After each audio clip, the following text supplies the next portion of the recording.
my god. Oh my god.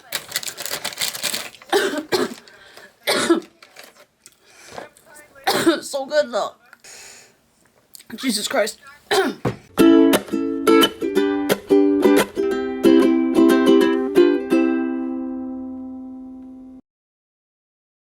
Hi everyone, today we are back with another craft project. I know, sometimes I forget that this channel is about art as well. A past thrift video, you might have seen that I got this dress from the thrift store. Just looking at it makes me bored. Like, it needs something to make it more interesting. I illustrated and produced this tiger head sticker, and I'm thinking we could create a patch to put on one of the pockets. This sticker is 3 inches by 3 inches, and I think that's a little small for this pocket. I want it to be more visually there. So I'm going to plan to make this 3.5 by 3.5 inches.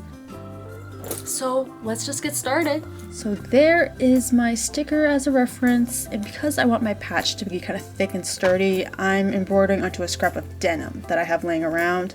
I'm using felt so I don't have to embroider all the orange. And I can't embroider onto the dress pocket because that's really inconvenient, so I'm going to be using a hoop, and I have all my floss and this sharp pointy thing, you know? Next, I am recreating the tiger on paper so I can use it as like a mock-up or a stencil, just to kind of like see for size and details. Look how fast I'm drawing. Anyways, using pencil first, and then I'm going to go over it in a marker and then cut it out. And we have our little mock-up guy. Double checking the size on the pocket, and I think that looks really good. And using our mock-up that we just made, after putting some washi tape on the back to kind of stabilize it, I can cut out the felt exactly to the shape. Easy peasy. Just triple checking that on the dress again. Next, I'm going to set up my embroidery hoop. Yeah, cut off the excess, stick my felt tiger on there, and you guys, it is finally time to embroider. JK, first I'm using a pencil to mark the details, and it was honestly just way too faint, and you'll see me regret this later, but for now, let me just show the camera. I'm very sure of myself, and it is finally time to embroider. I prefer to split floss in half from 6 threads down to 3 because if you do the math, once you pull it through the needle, it ends up doubling, so you're actually pulling 12 threads up and down through the floss. So I split it in order to save on the floss and make it easier to pull through and put less stress on the fabric. For some reason, I thought I would start with the outline, and I'm using a backstitch here with the black floss, which wasn't smart, and I'm going to regret this later. And you know what, this video, you're going to come along with me through all the mistakes as well, learning with me. And right here you'll see that I wasn't happy with that, and I'm seam ripping it.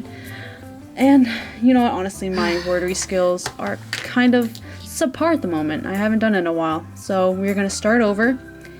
And I decided to satin stitch the white puffy part of the whisker part with white. I thought this would be good, and guess what, after a while I realized that looked like shit. So instead I had an idea and decided to use white felt to create the little nose cheeks, and I cut those out and placed those, and then decided to go with the black outline. I do not understand why I was so impatient to do the outline. That should definitely come last. Learn from my mistakes, fill in the color first everywhere before doing the outline. Okay, hi everyone. Here to let you know that I actually started over because I realized that starting with the outline and then filling it in with color just wasn't gonna work, and I wasn't really happy with how this outline was going. So here I actually used Sharpie so I could see the outline of the details better, and I've used fabric glue to put the little nose whisker puffies on ahead of time. And you know, I did that all off camera because I thought maybe I could like switch it out with a new one and no one would notice, but obviously you would notice because that one's not there anymore. And this video was kind of a mess, so thanks for bearing with me. Okay, hi, I'm back. Look how many times it took me to find the best entry point with my needle. I'm telling you, embroidery is tough. But anyways, once I found that, I am horizontally satin stitching the teeth. I'm going to do all the colors first. And after the teeth are done, I am going to keep going with the white and do the details in the ears and the details in the eyes, like the white of the eyes. After that, I am vertically satin stitching the tongue with some more pink floss, the same that I used for the nose. And, you know, it's really coming together. And then for some reason, I decided I needed to start on the whiskers. I did 3 long whiskers and then 3 little dots.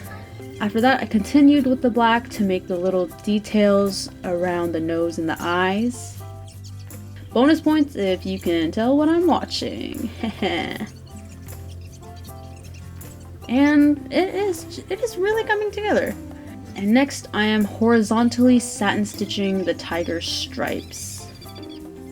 And once we finish that off, all we need to do is do the eyes and the outline. Heck yeah. And after doing all those black outlines around the teeth and the face, we are almost done. At this point, my fingers felt like they were gonna fall off. This is me pulling the needle through with my teeth. The embroidery skills are questionable, but from a distance, it doesn't look bad. It is like identical, you know? And we're gonna work on cutting it out and prepping it as a patch tomorrow because, like I said, my fingers are falling off. Good night. What's up? Good morning. It is the next day. I'm still really trying to get used to filming my whole process while I'm working on this. I usually like to film in the daylight in the afternoon because I don't have a great lighting setup, though I did get a ring light thanks to my best friends. Usually the best way for me to make crafts is to just like work late at night, and I didn't want to only be able to work on this patch in the daytime, so the lighting was kind of all screwy and I was stressed about having to like film and stuff, so I ended up doing a lot of stuff off camera and skipping a bunch of parts. But hopefully I do better now since it's better lighting. Have my Triscuits for breakfast, and let's get right to it. Let's go. Take a bite of my Triscuits. Also, how are you guys liking that yellow goopy transition? I'm kind of into it. We're gonna get some glue out, and to spread the glue, I took a screwdriver, which was the closest thing to me. Like I said, I use really advanced tools, so I'm just using that to glue down the edges all the way around to make it sturdy. And I'm gonna cut it out, leaving about like 1/8 of an inch around the edges. And again, using my screwdriver to put glue around the edges to prevent fraying.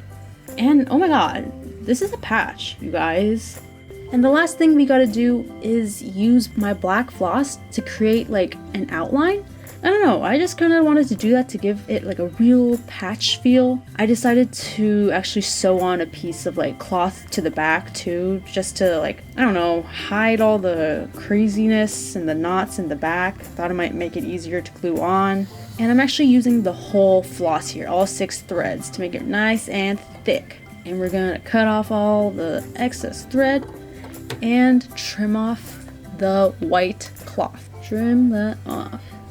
Oh my god, you guys, our patch is done! It's so sturdy. Look at it. Okay, the patch is done. All that's left is to stick it on the dress.